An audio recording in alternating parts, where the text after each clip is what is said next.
সকাল 10:30টার সময় বসে বিকেল 4টের মধ্যে এই মালাটাকে আর এই বোহটাকে দুটোকে কমপ্লিট করতে হয়েছে। আজকে আমার এতটাই চাপ ছিল। তো 10:30টার সময় কেন বসেছি সেটাকে বলে নিই। এত লেট করে বসার তো কোনো দরকার ছিল না।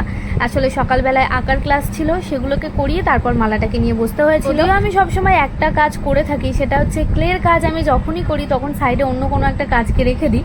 মানে ক্লের কাজ করার পরে তো সময় দিতে হয় অনেকটা এটা শুকোনোর জন্য, তো ওই টাইমটা আমি ওয়েস্ট না করে ওই টাইমে অন্য কোনো একটা কিছু বানাই। এরকমভাবে এই ক্লের পুরো পেন্ডেন্টটাকে আমি প্রথমে ওখানে করতে দিয়ে তারপর যতক্ষণ ওটা শুকোচ্ছিল ততক্ষণে এই বোহটাকে বানাচ্ছিলাম। এটা আবার অর্ধেকটা বানানোর পর এটার পিছনে আবার টাসেল লাগাতে হবে, সেইটার আবার যেহেতু ক্লেটাকে শুকাতে হবে তাই আবার উঠে গিয়ে ওইটার যে টাসেল আছে ওইটাকে লাগালাম।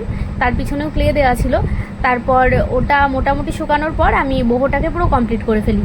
আর এরপর ছিল রঙের পালা। আজকে রং করার সময় আমি ফ্যানের নিচে বসেছিলাম। সাধারণত এরকম ফেব্রিকের রং করার সময় আমি ফ্যানের নিচে বসি না, তবে যখন তাড়া থাকে তখন ফ্যানের নিচে বসি, এটা তাড়াতাড়ি শুকিয়ে যায় সেই ক্ষেত্রে।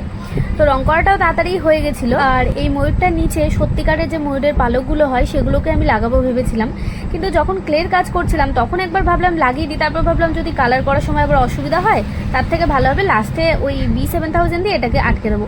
তো যখন লাগালাম তখন দেখলাম এটাই বেটার ছিল। তো যাই হোক, সবশেষে দেখতে এরকম হয়েছে। এবার তোমরা দেখে জানাও কমেন্ট বক্সে যে কেমন লাগছে আজকের কাজটা।